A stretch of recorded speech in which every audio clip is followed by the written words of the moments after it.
Well, good morning. Good morning. Thank you all for coming here this morning. I want to first of all thank the mayor of our great city,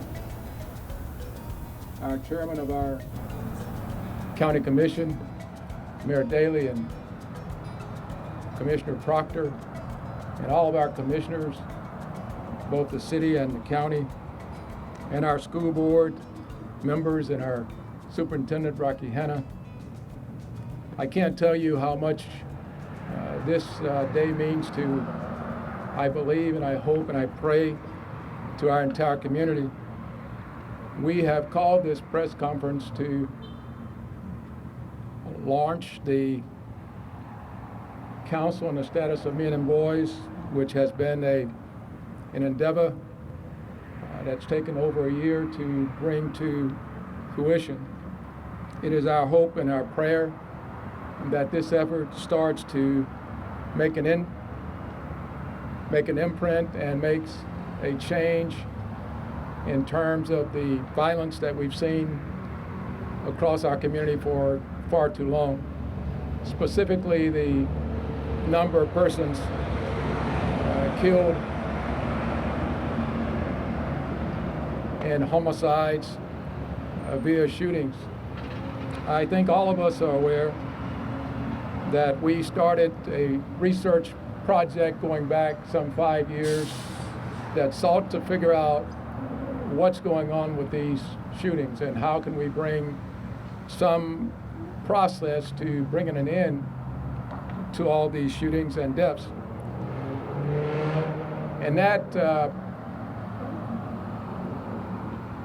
work was called The Anatomy of a Homicide. And it informed us that 85% persons being shot and persons shot had some real common things that we thought we could address. And first of all, that those persons were persons who were being expelled or had been expelled from school, and persons who were placed in alternative schools. And so the Council on the Status of Men and Boys seeks to find ways in which we get into that space, but also seeks to bring together all of the social service organizations that are involved with the youth of our community in a coordinated way in which we start to address family issues. And I want to put a big, bright light on family issues. The issues of poverty, the issues of health, the issues of trauma that impact disproportionately so many of our young African American men and men generally in our community. And so today we are here to announce the executive director for the Council on the Status of Men and Boys. And before we do that, and I am happy to announce that our chair, the County Commissioner, Bill Proctor, is now here with us. But before I do that, let me bring to the podium the Honorable Mayor of the City of Tallahassee, Mayor Daley. Thank you, Sheriff. Well, good morning. Good morning. Sheriff McNeil, thank you so very much. It is my honor to be here on behalf of the City of Tallahassee. I am joined by my colleagues on the City Commission as our community takes its next step forward towards tackling the immediate and the future needs of our youth, and in particular, our at-risk men and boys. Earlier this year, after analyzing crime data, the sheriff brought this concept, the Council on the Status of Men and Boys, forward as a way to address the root causes leading to violent crime and to galvanize a community-wide partnership. I was proud, along with my colleagues, to stand in support and vote to contribute funding to get this effort off the ground. The findings outlined in the Anatomy of a Homicide report show that more than 80% of the victims and known offenders of homicide in Leon County from 2015 to 2020 were male. The 16 to 24 age group had the greatest number of victims and offenders. Similar data several years ago played a huge role in the city's efforts to launch its now award-winning Tempo program, which targets disconnected, at-risk demographics and connects them to the educational and employment opportunities available. Since its inception a little over 5 years ago, the city has engaged more than 1,700 local youth with a 0% recidivism rate. Hundreds of participants have received their GED. Hundreds more are now gainfully employed. Folks, the pride we see when participants make these gains motivates us to do more, and more importantly, lets participants know they can do more. This is what leads to generational change. I firmly believe this council will serve as a complement to existing programs like Tempo, as well as a catalyst to do even more. Imagine the success we will be celebrating here together in a few short years if we keep this momentum and this collaborative spirit and we keep our community focused. Partnership is key, and again, on behalf of my colleagues on the City Commission, the City of Tallahassee is proud to lend our support. Sheriff McNeil, thank you for your leadership on this issue. We stand together as one. I would now like to introduce, and it's my pleasure, my colleague, the Chairman of the Leon County Commission, Chairman Bill Proctor. Thank you, Mr. Mayor.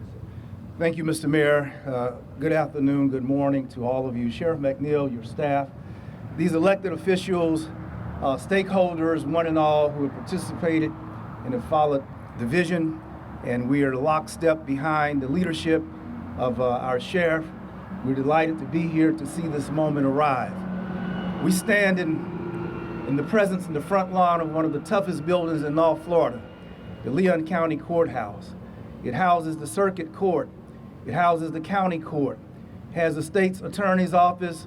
It has the public defender, clerk of court, a number of people that when you get in trouble, this is a building right here, they don't play the radio in.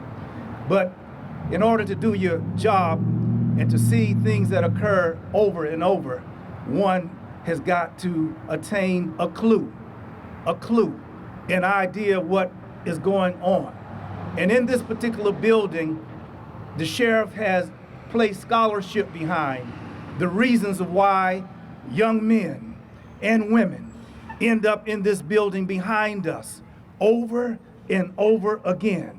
He has a clue derived from being a TPD police chief. He has a clue from being the Secretary of Corrections. He has a clue from being the Secretary of Juvenile Justice. And he now is our sheriff. And he has a clue because for years and years, he's looked at it. And Sheriff, I want to thank you not just for looking, for locking them up and throwing away the key. And he has brought forward scholarship, empirical data of which Leon County's government could get behind him. And we have made the investment, as has other institutional stakeholders, to say we want to see a change occur. My staff has done some fine notes for me, and I know just about how much time they equal. Thank you, staff. You're great. Jesus talked about a man who saw a fella in a bad situation. And the man who responded was not the big shots, the uppity-dups, those who were supposed to, but it was a man who was a Samaritan man who had no interest, no stake in the outcome. And the man who did the most, who took the beaten up man and said, I want this remedy, I want this addressed. I want this, put it on my tab. And what the sheriff has done, he is putting something on his tab to say, I want to take a different approach to all of the factors of why this building needs to be in existence here and have the vibrancy which it ought to be, Lord. Thank you, Sheriff, because you didn't have to be the Samaritan. It ought to have been anybody else. The sheriff gets no points for being soft. He gets no points for being a humanitarian, if you will. All he has to do is say, I locked them up, I throwed away the key, and then you get a promotion to that building across the street. See? So he's not doing that. And I'm grateful for that. That's why the county commission is walking this walk. That's why the city and other entities of the schools have put money on the table. And then finally, the measurement of how successful this will be when we look 5 years, because with 5 years look backwards. But we've got to look at the next 5 years, what is the impact? But I assure you, you can't take an empirical guesstimate of what this meaning, its impact. And so for the naysayers, the doubters, we're not looking at this in terms of, well, do we have 15% reduction in crime, 15% reduction in killings and da-da. No, you just don't know. And we will never know what mentoring, outreach, caring, and the kind of effort that has been molded and fashioned as a model here. This is a model. And I'm asking everybody to please give this a chance, to give it your support, to give it the love it needs for those broken pieces of society where Humpty Dumpty done fell off the wall and all the king's men and all the commissioners, but the sheriff is saying, we're going to put this community back together again. Now it's your turn. I guess I'll just walk up here. I'm not sure if Humpty Dumpty was in his notes or not, but I do see something mentioned about the Bible. And Shonda, moving forward in the future, please don't have me follow Bill Proctor again, if that's all right. This is a proud moment for me as a lifelong resident of Tallahassee in this community, is to stand with these leaders as we make this announcement here today. You know, there were two options. Either we just accept the violence and what's been going on in our community and say, well, there's nothing we can do about it, or we do something. We do something about it.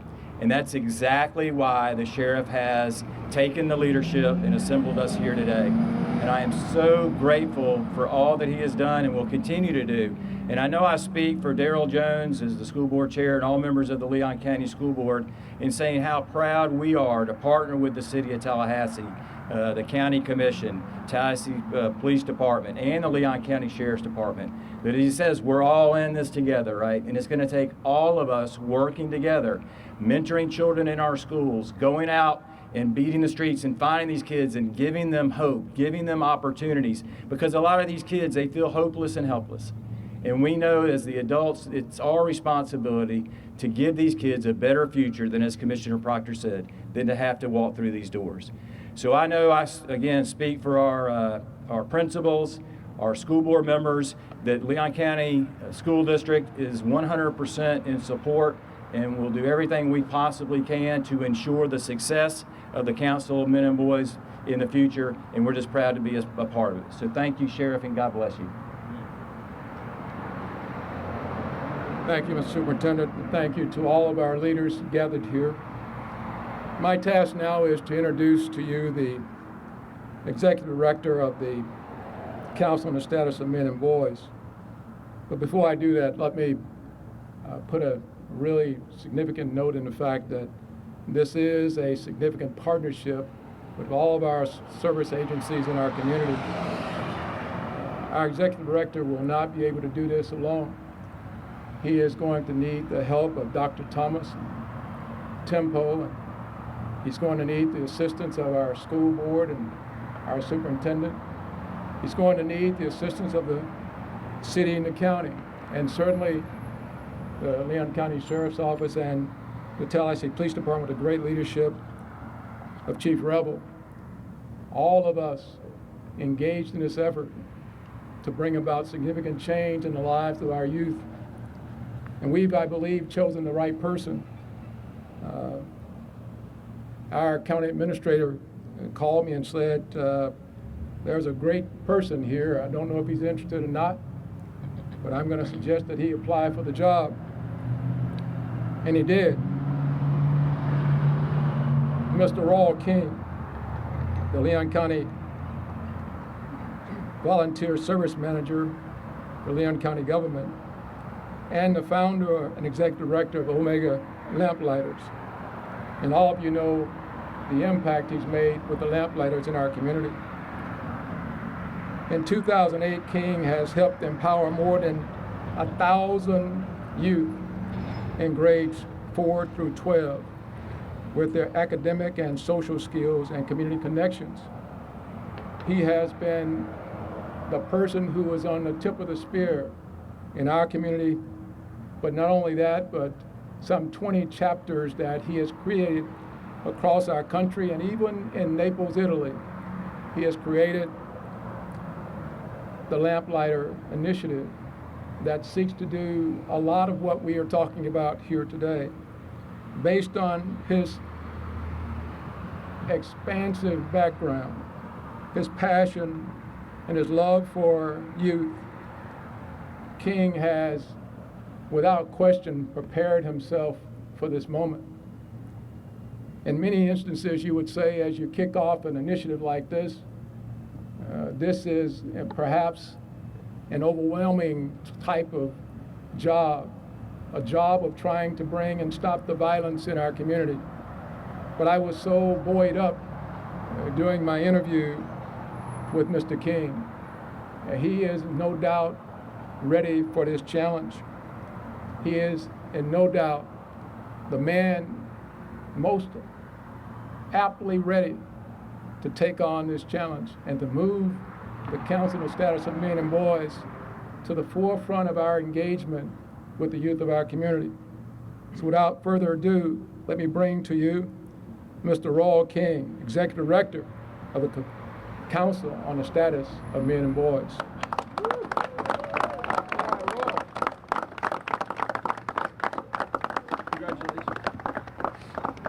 Oh man.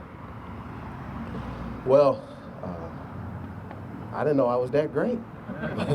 But in all seriousness, this is an exciting moment for me, but more exciting for our community. Super thankful to the sheriff, all of our community partners for calling on me to be the person to lead the charge that's going to change our community here. I'm just excited, but I'm ready. I'm ready. And the sheriff said this, right? We will not do this alone, and that is why we all stand here before you united and all in to do this. I have to be honest with you, it's not going to happen overnight. It's not going to be tomorrow everything changes. It's going to require a lot of work. We're going to assemble a strong team of people who have also been doing the work and are also ready to elevate what we're seeing in our community for our black boys and men. And I'm excited, but I just want to be just as transparent as possible. It's not going to happen overnight, but years from today, we will look back at this moment, and it'll be the stomping ground in which we lay our foundation to say our community is different today because of the research that's already been taking place and all of the partners that came together to develop the solutions that will change our community forever. And so I'm ready and I'm excited. I want to make sure I thank my family and friends who are here today and watching online because without the support, I'm not here. And it's a team effort, right? And everything that I do, I've been successful because of the team. And I'll be the person leading this charge, but it'll be the team that does the work. It'll be the team that admonishes in all of the results we have in our community. It'll be the team that will celebrate when we are successful in this. So I just want to make sure I thank my family, my friends, my parents who are watching online. When I was 17 years old, throughout my high school experience, I got the opportunity to participate in 2 mentoring programs that changed my life. And one of the programs is how I got here today. So when we talk about impact and the importance of being involved and being foot soldiers in the community for our boys, was the journalism boot camp that my mentor Cheryl Smith led. And so she told me if you wanted to be the best, you got to go to FAMU. And so I'm from Dallas, Texas originally. And I say this story all the time, but this is just the impact and the power of one person in your life, right? And so she said you got to go to FAMU. And so at the time, I might have been 13. The only thing I knew was Seminole football. I didn't know what FAMU's colors were. My parents went to HBCUs in Texas. I didn't know about the 100. I didn't know anything. I just knew I wanted to be the best, and I looked at my mentor as that. And so that's how I ended up here. I had to, do some research. I thought it was a beach in Tyler. I was just wrong. a beach. Just all wrong. All wrong. But that individual and that program changed my life and inspired in me the belief that I wanted to do the same thing in the lives of specifically black boys like she had and the Omega Sparks had on my life, and just try to be a conduit for change. And so the last 14 years of my life, I've been doing that, unwavered, just committed to trying to save one young male at a time. And so I say my story to say that that's what I intend to do with this council. Once we assemble this team, we've already got our partners. We're going to take one boy at a time and change this community. And so I'm truly honored and ready to do this work. We got a lot of work to do, but we're ready. We are ready. I want to make sure I thank Vince. It's the sheriff had mentioned it, but it's not every day you've seen your best worker to go somewhere else. And so I appreciate you for your kind, blessings of change. But like everyone here, he understands that this is hard work, and the mission that we're going to do with this council on the status of men and boys requires love. And we're going to lead in love, we're going to work in love, and we're going to pray in love. And so I'm ready, everyone here is ready, and we're going to do it. And like I said, it won't all happen tomorrow, but I guarantee you over the next few months, the next few years, we're going to create something that'll be great, that'll sustain, and will save lives in this community. So thank you.